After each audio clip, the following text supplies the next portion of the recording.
Welcome back, everybody, to another episode of Talking Triathlon, a podcast where we talk about triathlon. My name is Tim Ford. That man across from me, across the internet, across the ocean, whatever you want to say, is James Bale. Jimbo, mate, how you going? Yeah, not too bad. Not too bad, mate. Life is good. It's finally we're getting out of the end of January, January being the worst month of the year. And I'm sorry, what? What? My birthday month, mate.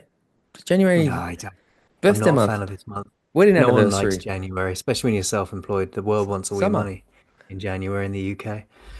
But best yeah, month of no, the year. life is all right. Life is all right. I've been fairly busy this week, but plodding along, doing my training, and looking forward to brighter months ahead. How are you, man? Yeah, I'm good. I'm better than last week. We have to apologize. I have to apologize for last week.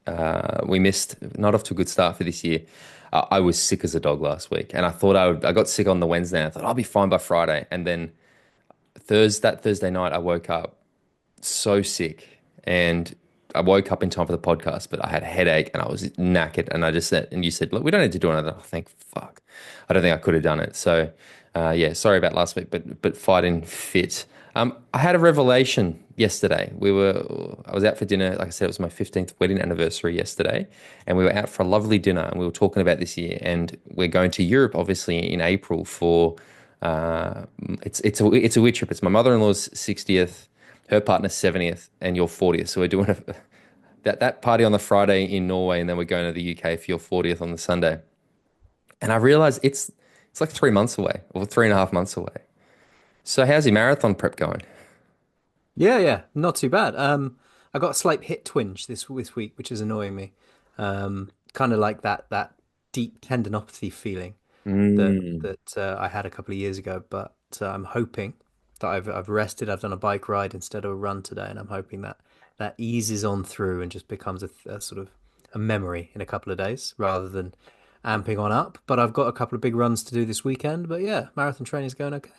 Did I a lot of speed work before Christmas, and now I'm just doing long runs. What sort of long runs? What's your long run like? What's the structure? Is it I'm just doing a half marathon most weekends at the moment. okay? And is it anything like specific, or is it just a to distance? Like what, how does it look for you? Oh, I'm doing some efforts in the middle, um, The and generally doing a slightly shorter run on a Saturday. So yeah. bulking it up at the weekend, doing like a this weekend I'm doing 9K and then a half marathon on the Sunday. So Reece Barclay, who coached me to my marathon, legend, really, have a lot of respect for Reece. What he would get me to do is because I still triathlon train at the same time, but my weekends would be a 21K run on a Friday, and that's my own thing. I run 21K every Friday. I'll do it tonight. Then on a Saturday, I would do my bike ride, which is normally about 100 kilometers. I would then either do it off the bike or about an hour later. It was usually an 11 or 12K run, which was 3K easy warm up and then 8K at like between half marathon and marathon pace. So for me, that was normally about 3:55 pace. So I'd try to push those 8K at, not flat out, but, working. And then on the Sunday, it was anywhere from 25 to 35 kilometers. And it was usually, 3K, 4K warm up, 10K ish at zone two, but like, top end zone two. So for me, that would be about 440-ish pace. And then 10 minimum 10K sub 4 minute pace if possible, four like marathon pace slash, like I said, that similar pace. Yeah. And so I did a huge volume of running, and every single Sunday I'd get to that long, up to 35K run thinking, I'm not going to be able to fucking do this. Like I'm absolutely exhausted. And I would nail it every single time. And it was so rewarding finishing the session. Like again, anybody who looks at a 30 something K run with the last 10K flat out or hard and thinks that's easy, like you're lying.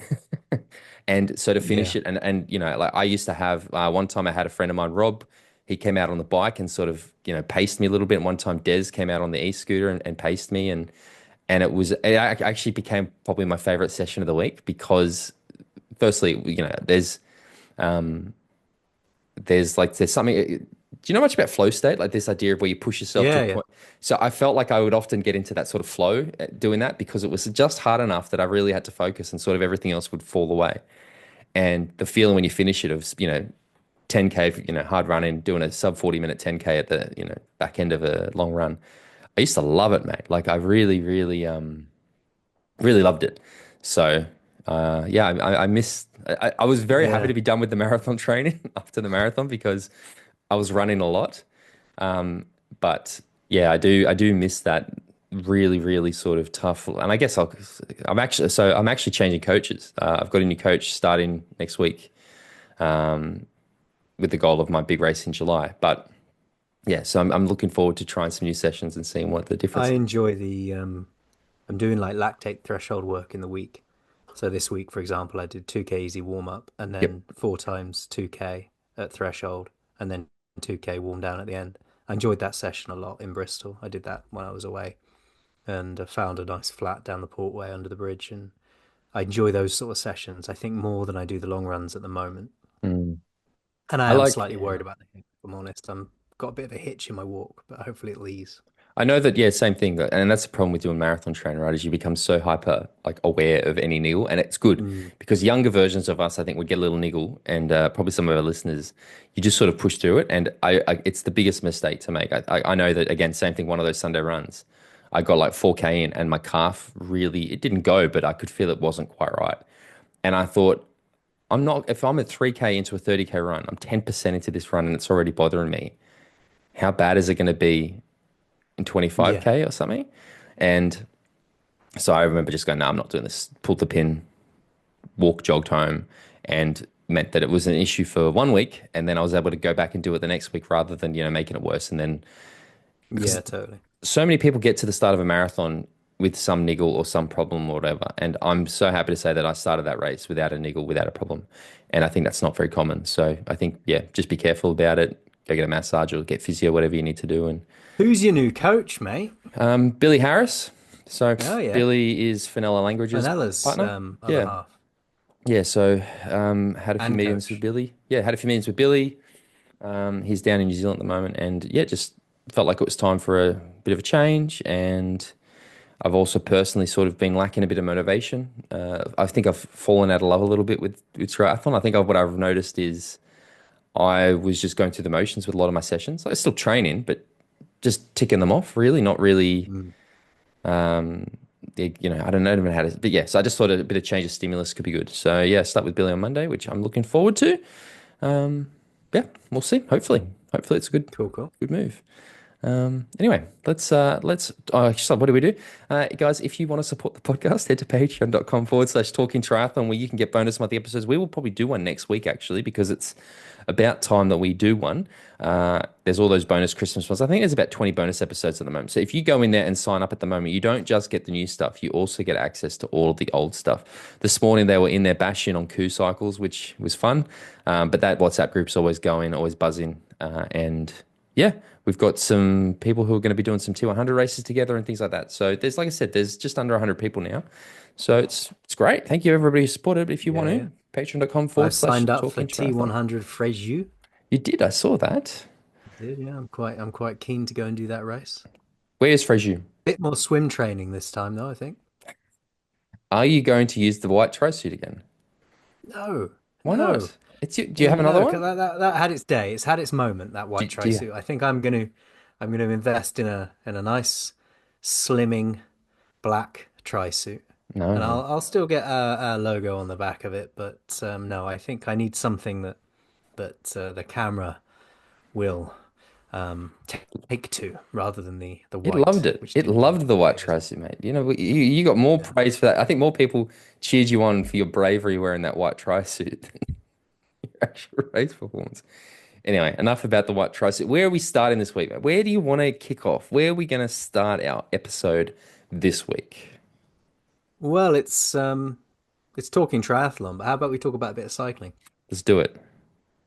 Georgia Taylor Brown has said that she is moving from triathlon to cycling, mate. She's coming out recently where she's joined the EF Oatley Cannondale Women's Pro Cycling Team at a 10-day cycling training camp near Girona.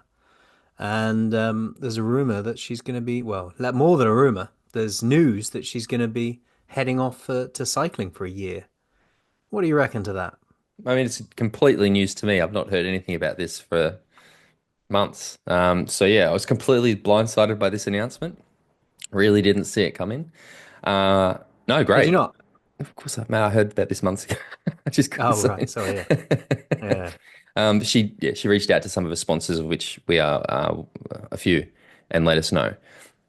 So I've known about this for a little while. Yeah, great. I mean, I think, before we talk specifically about the Georgia Taylor Brown thing, I just want to add a little addendum. It wasn't just Georgia Taylor Brown who was at this EF camp. There was another female professional triathlete who went as well, and that was Maya Kima.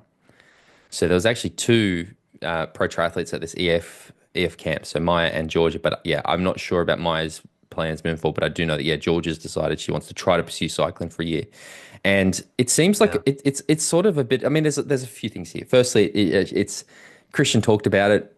Georgia seems to actually be trying to do it, but it is a bit of that seems to be the theme a bit this year, right? Where we have so many of these athletes who are just going off and trying different things, right? We've got Alexi who's going for the marathon.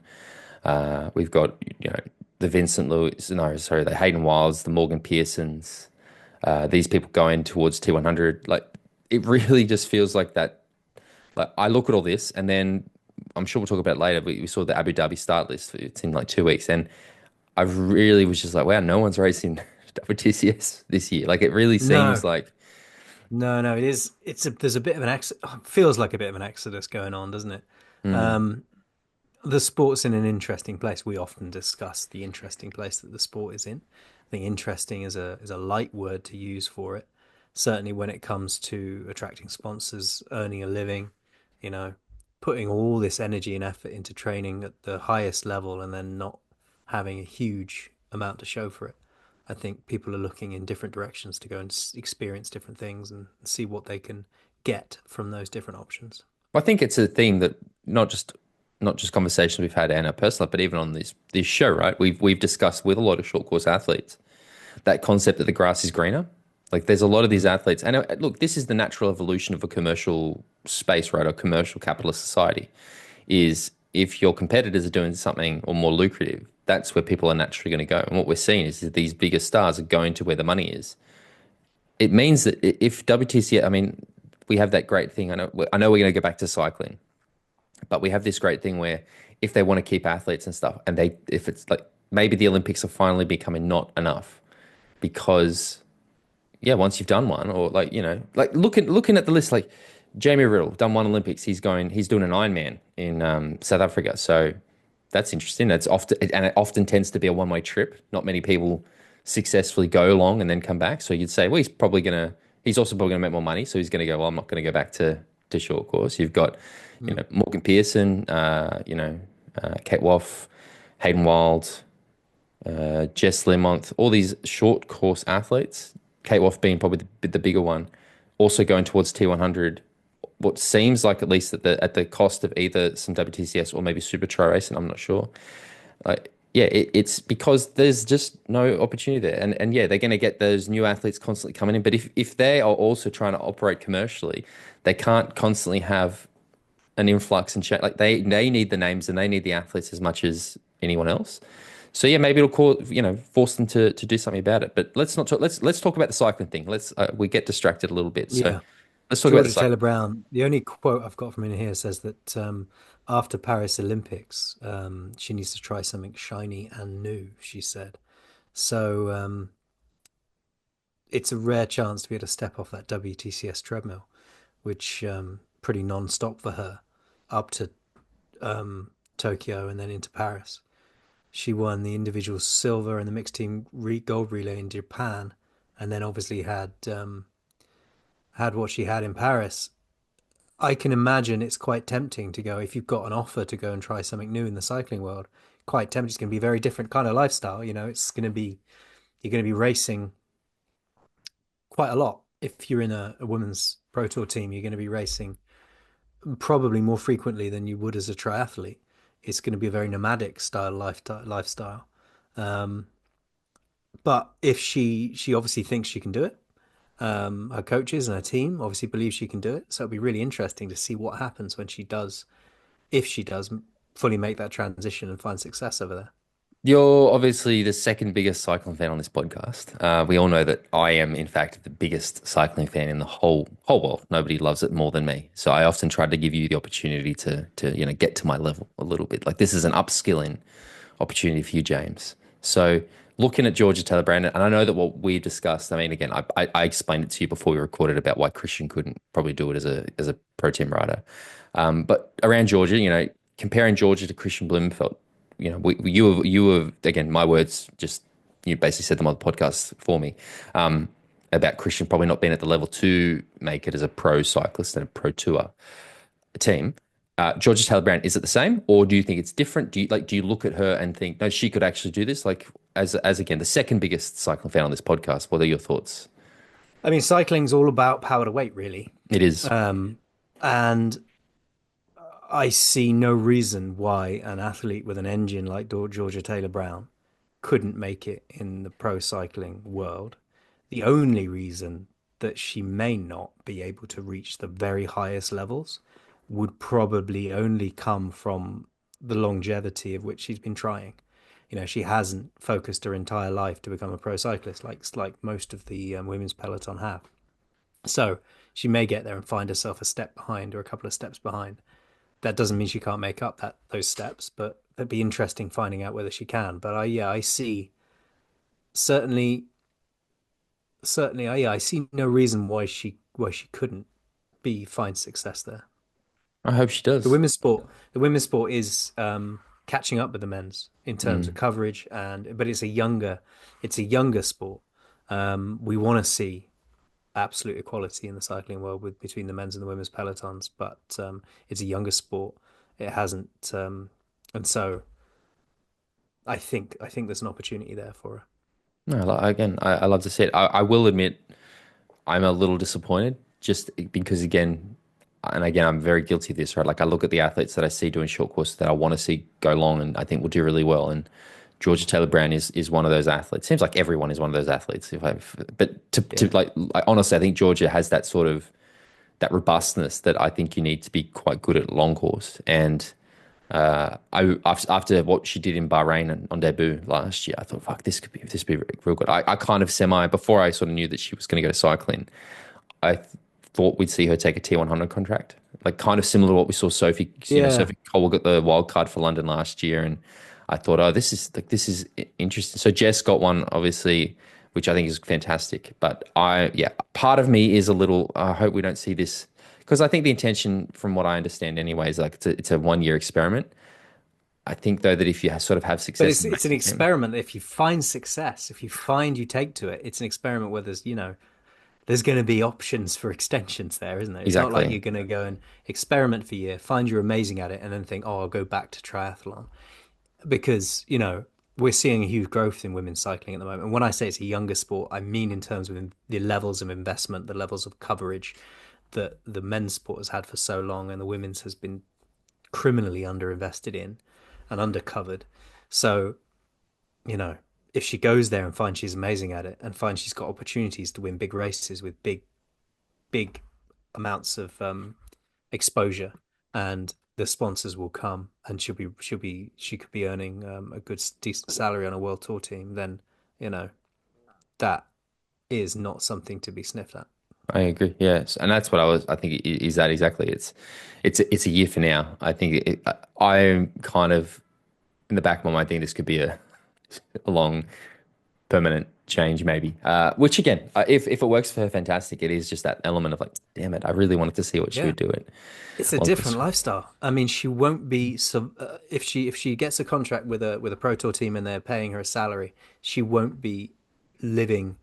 Um, I know that she's been part of the British triathlon system, but she won't be living prize money to prize money. Mm. She'll be earning a salary each month. She'll be opportunity for bonuses at races. She will go on training camps where equipment is provided, you know, food and board is provided. It'll be a different kind of experience to the sort of individualistic triathlon Mm. lifestyle that pro triathletes live. Yeah. Slightly less so in the WTCS, but still much more individualistic than on a cycling team.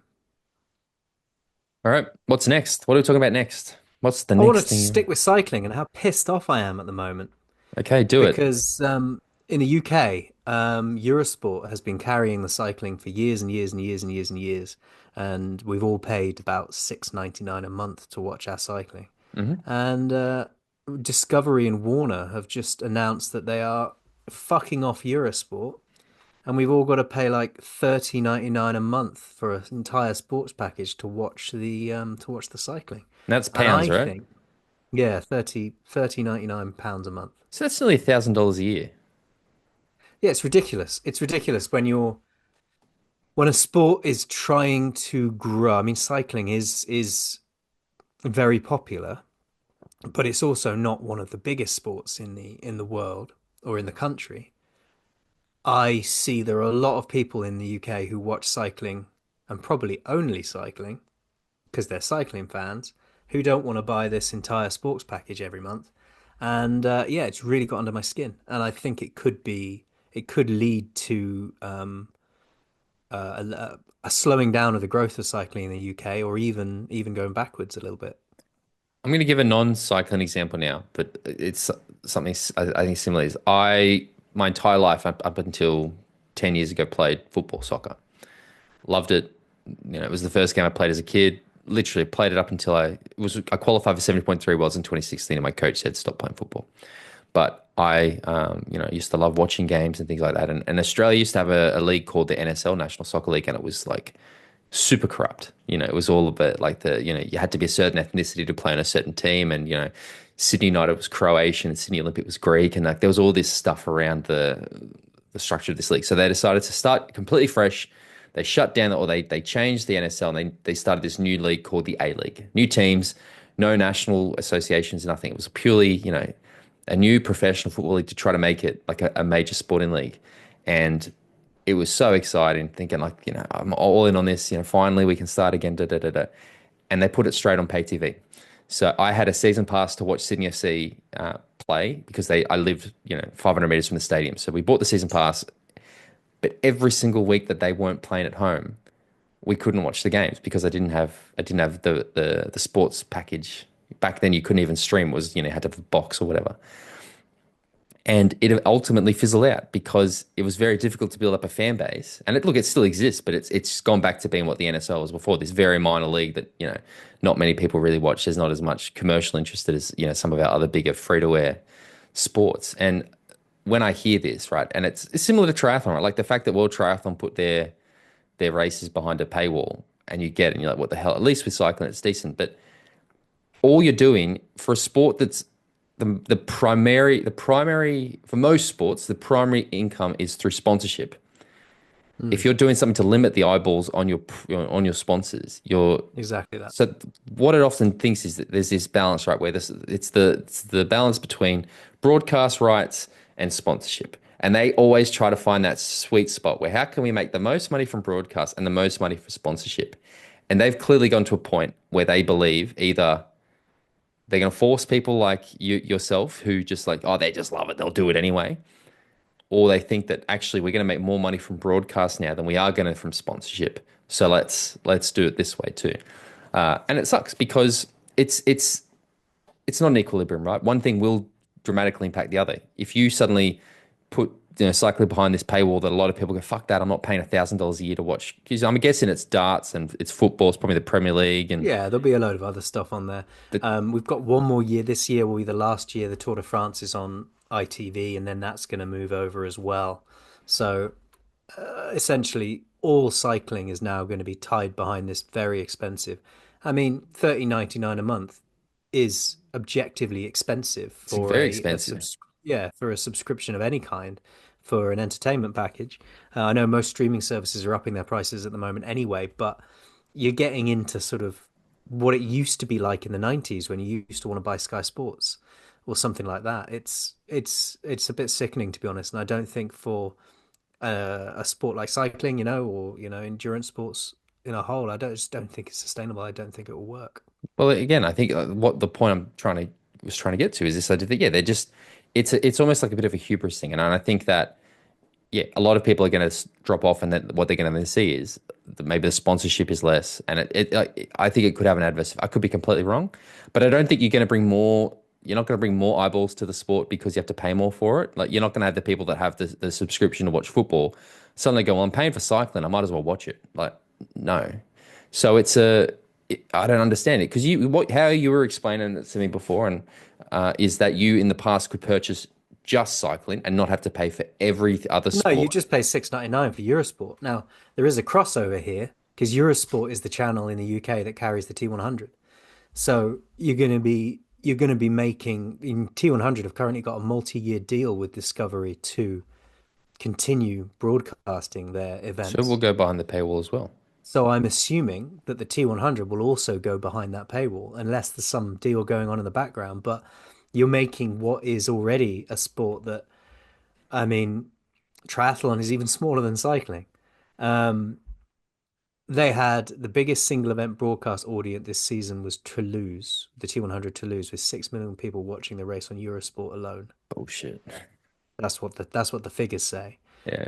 Um, but you're making if I was the T100, I'd be very concerned about this. The UK is a large market for watching triathlon, and you're going to see these T100 events disappear behind a very expensive payroll. Yeah, I hadn't even thought about it, the triathlon implications of it. But I mean, the other thing that gets me is the inconsistencies. Like, we'll see this with the WhatsApp group where it's race morning. And for me, right, I can pretty much put on YouTube and watch most things in Australia. Like, it's very uncommon, whether it's Ironman, Ironman live, I can watch on YouTube normally. Most T100, most Supertri, it's on YouTube. So I just normally stream on YouTube. I have the sports subscription in Australia called KO. I don't pay for it. I think it's my brother pays for it. I've just got the login, which even that's becoming increasingly difficult these days. But Yeah, it is. what I'm is or starting to, again, and look, I understand. I have a very good understanding of intellectual property law. It's a big thing that I work on there. But I feel like the world itself is starting to move to a much more global economy or global system where I think these country specific sort of regulations and stuff are becoming a little archaic because there's so many things to work around. There's VPNs, there is stuff like Yeah. YouTube and stuff like that. And Oh, I'm going to VPN the shit out of this problem. of course, but this is what gets me right is I don't understand why so many of these sports that are not Premier League football or NFL or Major League Baseball just continue to put up barriers of entry for their fans. Like it should be so. If you like, Coca-Cola always had that saying that their ultimate goal in the world is that any person ever wants a Coke, it's always an arm's reach away. Like that's Coca-Cola, the thing they're working towards. I don't understand why more sports don't go. We need to make this as fucking easy as possible for people to consume. Yeah. Warner are saying their counterpoint is that fans of other sports, football being the biggest sport they've got on there, will now have access to triathlon as part of their Oh, they're TNT lucky. package, I which bet could they're actually grow excited. the audience. Yeah, and they're saying it will grow the audience. And I'm saying, get fucked, will it? These people that don't watch triathlon already aren't going to suddenly be watching their football and think, oh, triathlon's on, I'll watch one of those. Whilst you're denying actual fans of triathlon the ability to watch it at the price that they were watching it. Can you imagine? You're watching like let's say it's I don't know Liverpool versus Arsenal. It's a really big match. It's like 3-3 getting towards halftime. Like this, it's lots of tension. It's been 2 yellow cards. 6 goals in the first half. Like it's really exciting. Then halftime comes and they've got like 15 minutes or 10 minutes, whatever it is. So like I'll just see what else is on, and they flick to triathlon. They're like, oh fuck, what's this? This sounds cool. And they've got all the hype up and lead up to the race. They're like, fuck, oh yeah, let's watch this until the second half kicks off, and then they dive in the water, and it's just And like, then they get on the bike and it's pitch black yeah, and they're just like, because oh, they've turned the lights off. this is a bit shit.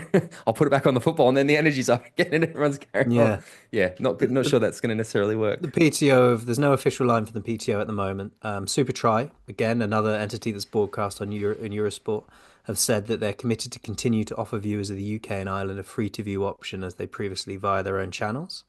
And they're also in discussion with Warner Brothers Discovery and all other broadcast partners around 2025 plans for the Supertri World Triathlon Championships on April the 5th, which again is another the full Supertri package, full T100, all going to be if on the very face of it, if all things that are on Eurosport are disappearing behind this paywall, then we'll see the Supertri and T100 disappear behind the paywall, which is fucking criminal. I mean, like, I'll be honest, I'm going to be really upset about not being able to easily watch the sport, whatever it's called, Supertri esport, blah blah blah blah blah. Anyway, let's move on, mate. I want to talk about something, and I don't know if it's in your order, but I want to talk about it, and that is the T100 have made many announcements recently. Some not so surprising. We're going to talk a lot about T100 in the next half hour. We're going to talk about the fact they've, we just missed those last contracted athletes 2 weeks ago when we recorded. They've announced more events. But there's one thing that came across our desk, most actually it came up in the WhatsApp group, what, like a week ago, that left me scratching my head a little bit. And that is the introduction of the newly branded T1. Yes. Yes. I got an email from Anthony at the T100. Hang on. I Okay? don't know how to spell Anthony, it seems. Um, Anthony. No, he's no, no. deep into it. Anyway, carry on. You talk about yourselves a minute.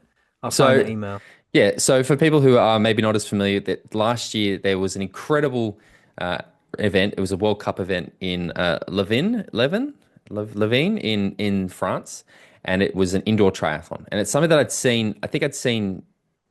I can't remember where I saw it the year before, but I kind of aware of it, and it was, in my opinion, the coolest event that happened last year. Like in terms of, Yeah. it was brilliant. They had the fireworks. It's a pool. It's a track. Like it's kind of the same It's the concept sort as of shit that we've been talking about for a long time, isn't it? That make it a party.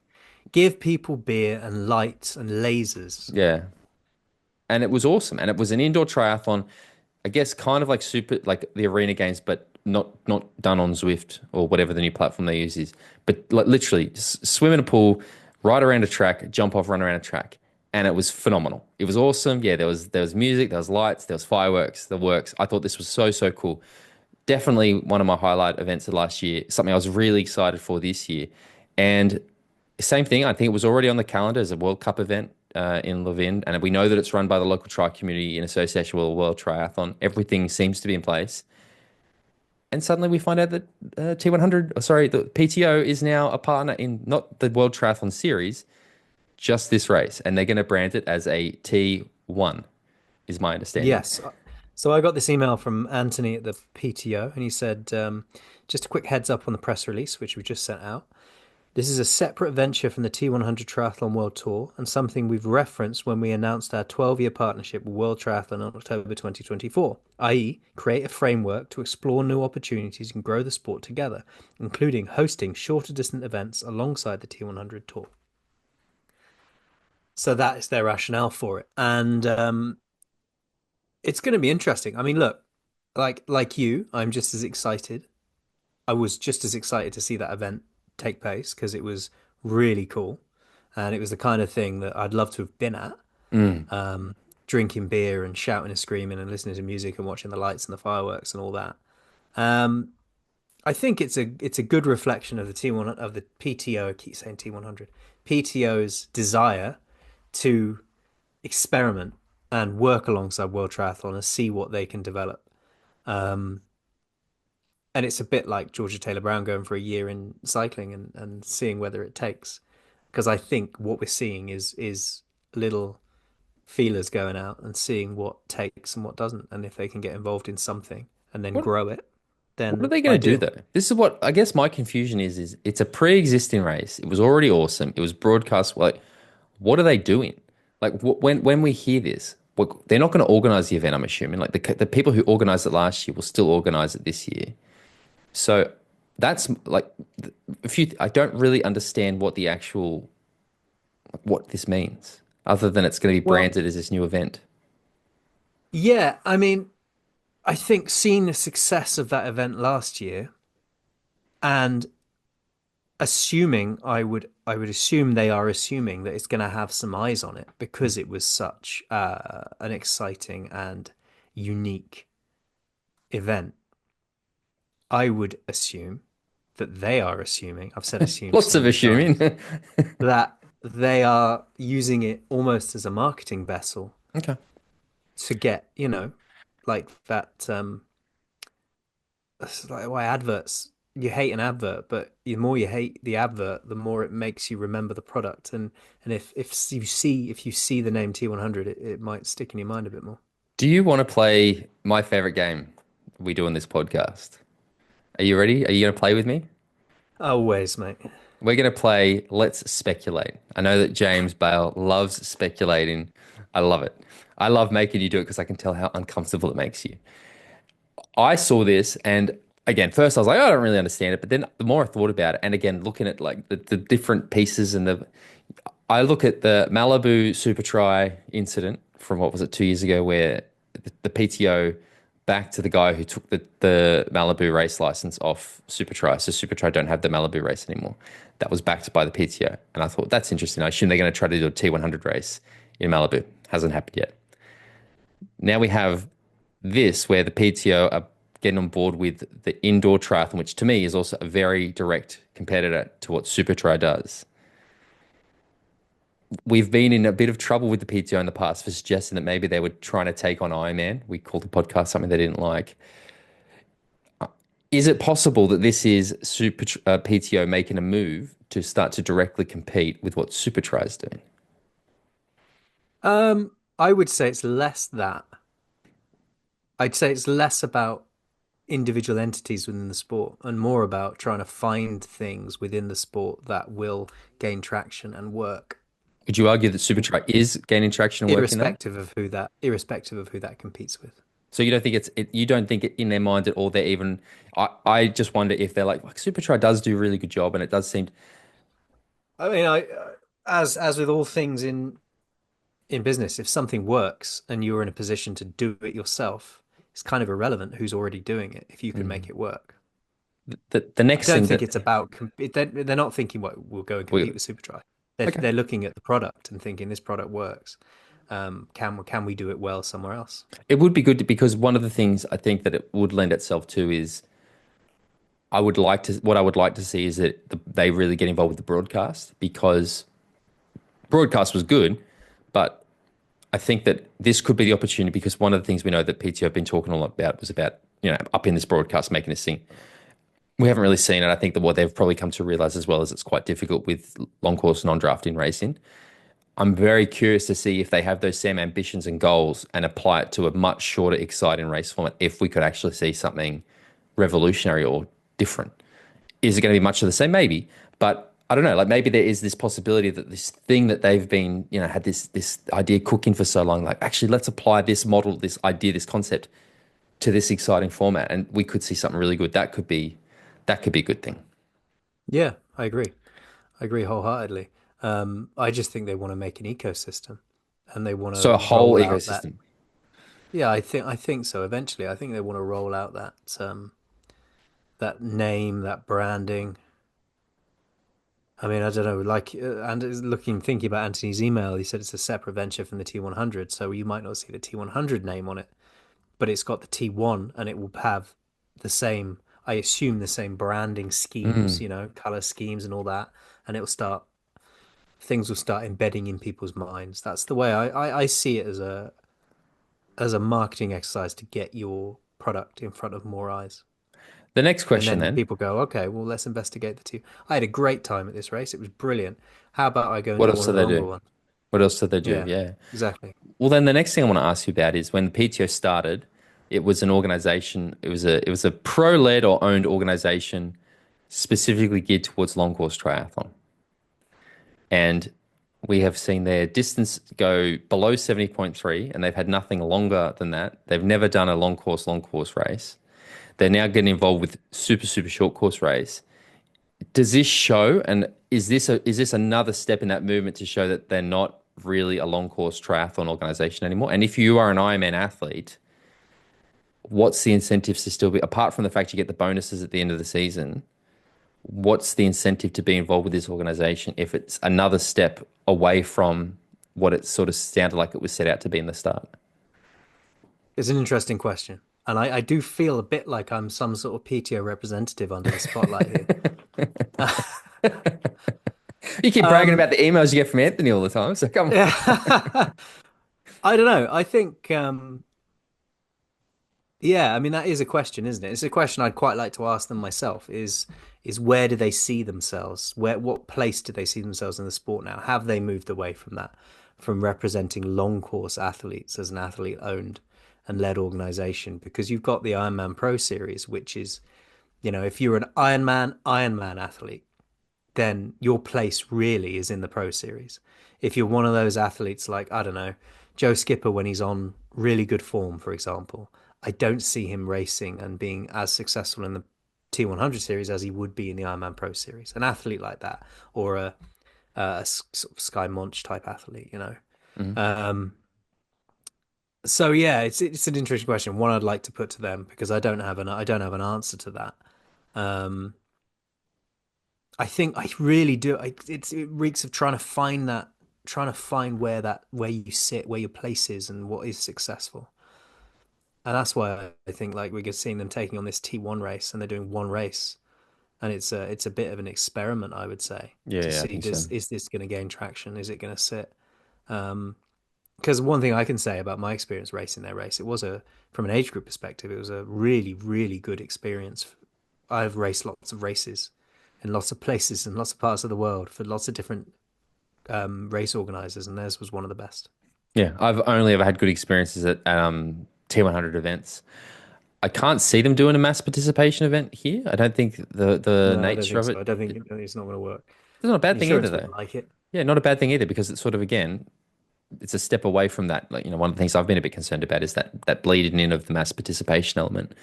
And Yeah. this sort of seems like, yeah, look, Fucking love it though, wouldn't you? Wouldn't you fucking love it? Imagine if you could fucking, go and do a race on a velodrome as an age group. but I just think I say it sounds cool, but I also just remember doing the few Supertri age group events I've done and how horrific they Yeah, were. yeah. Not sure that Have I'd you ever want ridden on a velodrome? never. Oh no, like an That's outdoor one, not an indoor one. yeah, it's shit scary. Yeah, I mean this isn't it's not like a proper steep velo. Remember this one's No, more this like isn't this isn't like one of those. No, it's like an this indoor is athletics track or something. Um, yeah.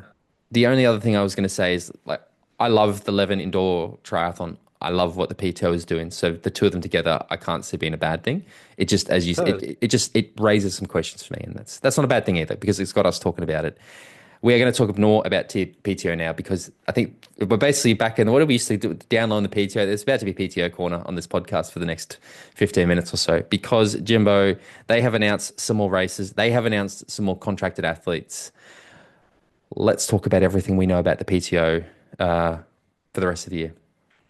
Yeah, man, right. So they've announced their grand final is going to be in Qatar, which is interesting because it's good that they will have a grand final this year because they didn't really last well. It wasn't where they wanted it to be last year.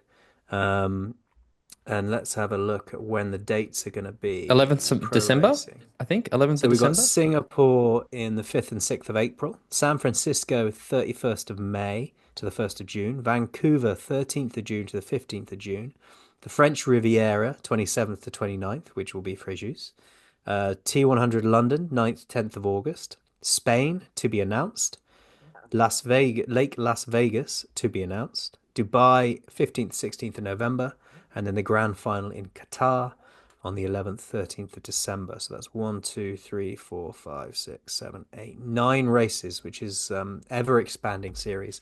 And I'm quite excited for this series, mate. I really am. Yeah, I am too. I still do find it a little concern we don't have the full roster of events announced, and I do notice that it's not called T100 Ibiza anymore. It's called T100 Spain. So I'm like, oh, Yeah. what's that mean? Uh, very late in the year, we got to the end of last year, 70.3 worlds, and we felt the fatigue of a very long season. And I look at this and think, okay, we're doing it again. It's going to be another very, very long year of pro, and not even just as a spectator, but for those athletes. Not a lot of athletes are going to want to be racing still in, late December. We saw how many athletes didn't end up making it to 70.3 worlds. That's the thing that I was surprised by is how late they're pushing this. Again, starting in April is quite late too. I thought maybe bring it a little bit earlier, start in March, finish in November. Especially because 70.3 worlds is November this year, I think, as well. So even that's quite a late race.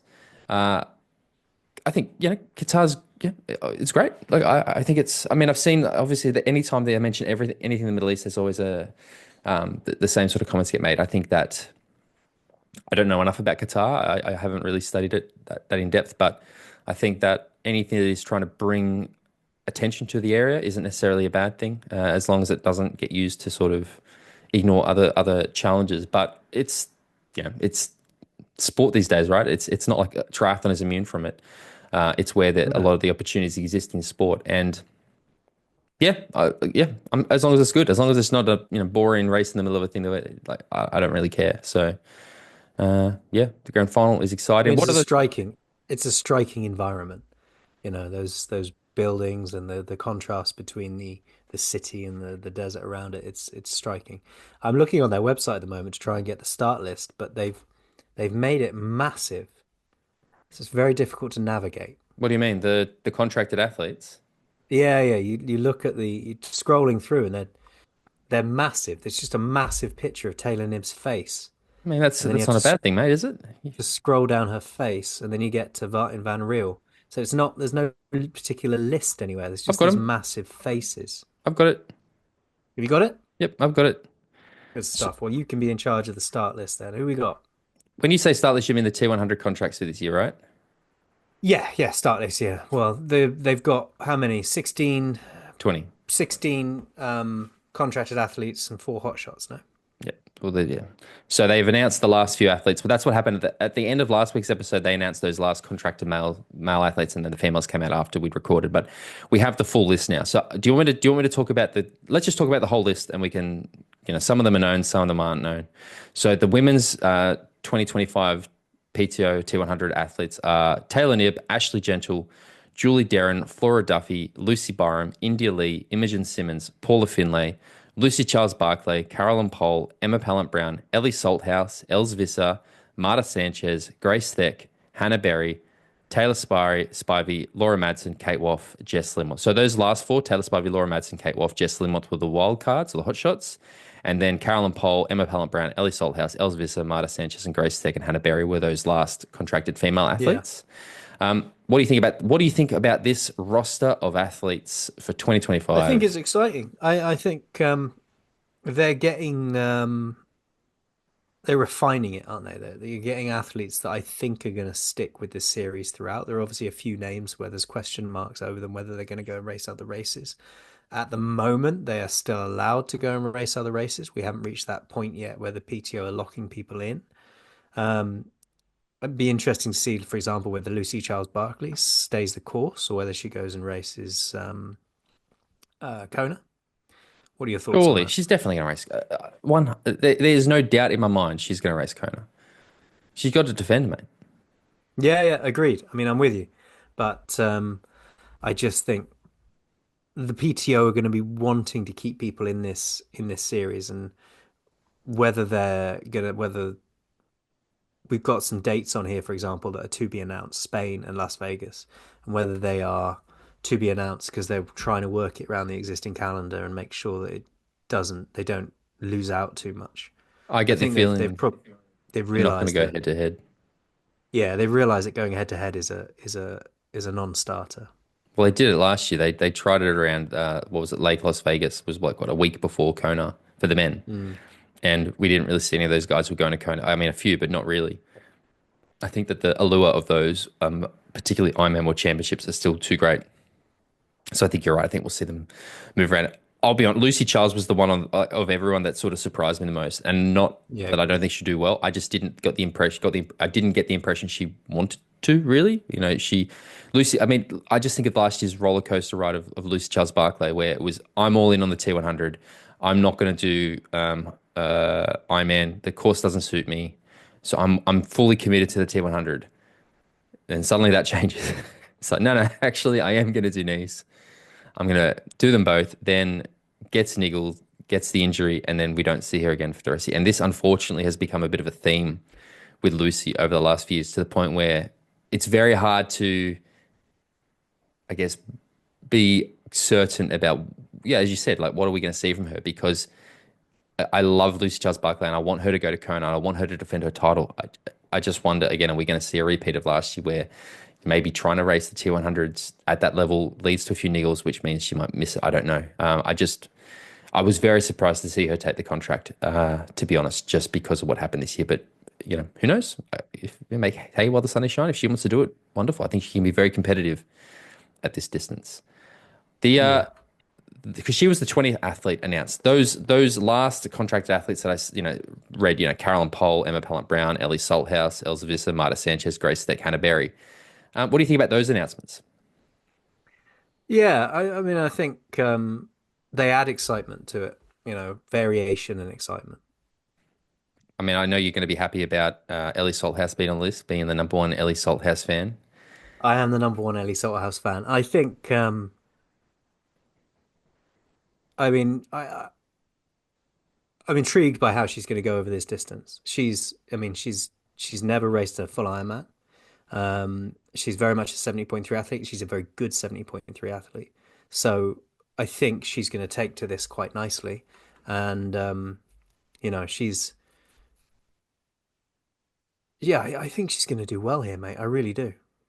Looking at it, I do think that looking at the women in particular, those few very Ironman specific female athletes have dropped off of this. Like, there's no Laura Phillip, there's no Kat Matthews. Not that Kat Matthews seems to be able to do whatever she wants, but I would always consider Kat Matthews a bit more of an Ironman athlete. Laura Phillip, obviously the Ironman world champion, Anne Haug, Yeah. Ironman. Like, we're seeing a lot of those athletes sort of not, especially like I said in the women. Lucy Charles being the exception. Lucy Charles said, I mean, this is kind of what I was saying earlier, wasn't it? With the home of the pure Ironman athlete is very much that pro series now, and Mm. this is going to find its own niche and its own sort of specific type of athlete who who sort of burns a little bit hotter than those Ironman athletes do. We'll talk about the men's then. So now I've got the full male list of contracted athletes. We've got Martin Van Riel, Kyle Smith, Rico Bogan, Sam Long, Mathis Margerier, Peter Heimrich, Yuri Kuhlen, Frederick Funk, Jelle Geens, Mika Newt, Justus Nischlag, Gregory Barnaby, Antonio Benito Lopez, Nicholas Mann, Mino Koolhaas, Jason West, Hayden Wild, Leah Berger, Vincent Louis, Morgan Pearson. Now, as we sort of said before, those four hotshots, Hayden, Leo, Vince, and Morgan are the hotshots. And then Mika Newt, Justus Nischlag, Gregory Barnaby, Antonio Benito Lopez, Nicholas Mann, and Mino Koolhaas, and Jason West are those last contracted athletes that are, what are they? They're not automatic qualifiers, the ones that got the contracts. Jelle Geens was the last announced athlete, but it was the worst kept secret in triathlon. What do you think about this list of athletes? Yeah, man. Look, I think having Hayden Wild, Vince Louis on there as hot shots is going to bring a real degree of interest to this race. And I think, as with the women's, we're going to see the racing just get closer and closer and faster and faster. And I think you look like you disagree with me. I do. I do. Oh, all right. Keep I talking. think I genuinely think the level of competitiveness is gonna raise. I look at this men's start list and I think it's absolute fire. Like, I think Yeah, absolutely. the men's race to me, I look at this and I don't think Martin Van Riel's going to win everything next year. That's not There's, disagreeing with me. So far, you're not disagreeing with me. I think the women's one is one athlete is going to win everything, and the rest is irrelevant to be like. And I'm not trying to be disrespectful or anything. I look at this women's start list, and it doesn't have the same depth to me as the men's start list. And we have one athlete who is so dominant that I don't think it would matter. And I wonder if that is the reason why. And again, wonderful athletes, but it does feel like I feel like both in the men's and women's those last six contracted athletes. And I said this, and again, I'm not trying to be disrespectful, but it was a bit like they're just making up the numbers a little bit, to be honest, because I think that I don't look at that group of athletes and see the person winning the series, or with the exception of maybe Mika Newt in the men and maybe Emma Pallant Brown in the women, I don't see the rest of those athletes really fighting for the podium or to actually, like, one of the big things I've always spoken about with the PTO races is it doesn't seem like you never see the depth of the race. You see that what happens at the front and the rest, you don't, it might as well not even be, it's not broadcast.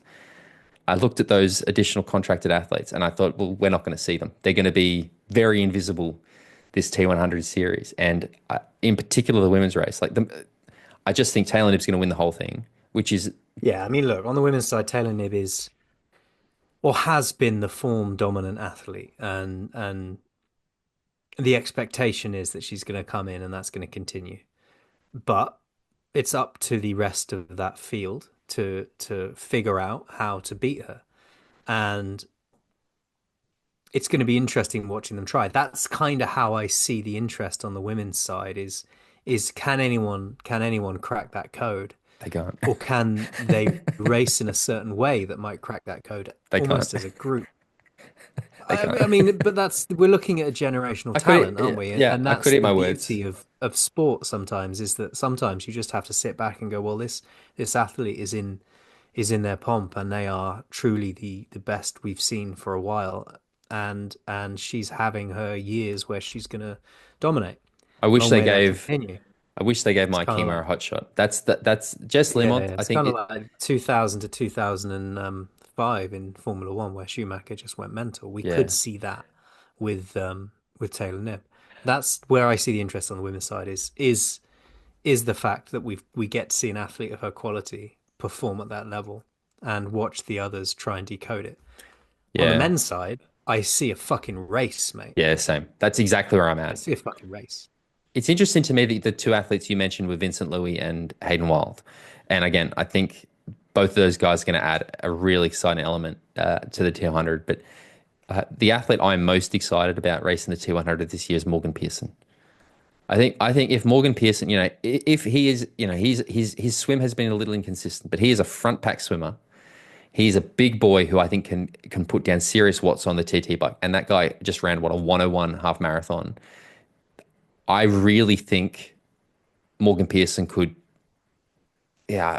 Again, I guess the point I'm making is I look at the men's list and I think Martin Van Rooyen could win the whole thing. Jelle Geens could win the whole thing. Carl Smith could maybe win the whole thing.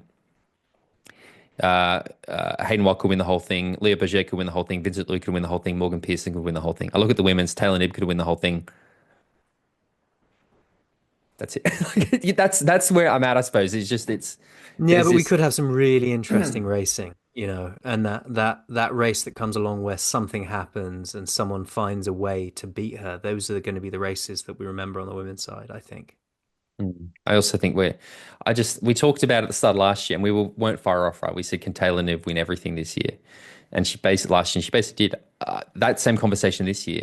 Can she win everything? Because it's a Laconia. I think this could be a really big year for Taylor Knibb. And I'm very interested to see how she actually prioritizes things because I fully expect her to go to Kona to try to win the thing. I think she's going to be very hard to beat in Kona this year. Yeah, it's like I said, it's I almost make it like it's her fault. It's not. It's incredible. And you're right. What we always see is that an athlete like Taylor Knibb, I mean, a Taylor Knibb is a response to a Daniela Reef, right? Like, just like a Christian Blumenfeld is a response to a Jan Frodeno. Just like we always talk about like what's that next thing. And you're right. There are athletes out there who are going to have to do something to match or counter what Taylor does. And that's why I was saying like a Maya Kingma, and Kate, is an exceptionally strong cyclist too. Her run's been a little bit soft, but Taylor's is a little bit soft. Like maybe Kate could be the one that do it once she sort of, refines that distance. Jess Lemont, we haven't seen her really reach the heights she was at before she had the baby. And I think, time has now given her a chance to get to that level. Jess is an athlete that I think could be exceptional at this distance. So there's definitely the potential there. I just, yeah, all you can do is go on the guidebook or the form book, and at the moment I just see Taylor Knibb dominating everything she does this year, which is But there is beauty in domination, mate. This is sport. Sometimes you just got to sit back and take your hat off. there is Jimbo. I think that's us done for this week, mate. The only anything else we want to talk about before we wrap things up? We've got a couple of minutes. What else is going on? What else is going on? Boff. Not a huge amount, mate. Try we in the triathlon world, less than I would have hoped for when I was sifting through the news this week. But I think Mm, we've done a good job of summarizing where we're at. Um, get some more in guests on. terms of my hey, We'll have to get some more guests on over the next few weeks. I think we should. Yeah, I think we should.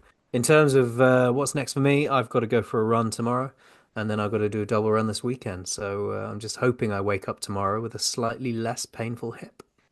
Fingers crossed, mate. Get a bit of ice on it. I guess I can talk about it now.